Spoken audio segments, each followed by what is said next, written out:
L'atmosphère primitive de la Terre était l'atmosphère qu'il y avait lorsque la Terre s'est formée. Au départ, cette atmosphère était constituée principalement de dioxyde de carbone et de soufre, parce que la Terre était une boule de feu qui contenait énormément de magma en fusion, les températures étaient très importantes, et une activité volcanique très forte existait.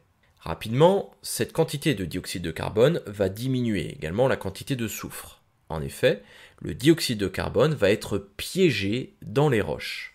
On parle de précipitation des carbonates, c'est-à-dire qu'on va former des roches sédimentaires qui vont piéger le dioxyde de carbone.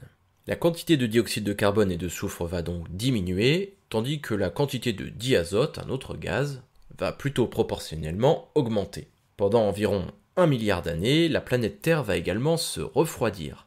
Par conséquent, la vapeur d'eau présente sur Terre va pouvoir se transformer en liquide. C'est ainsi que l'on va former les premières pluies, les premiers lacs, les premières mers et les premiers océans.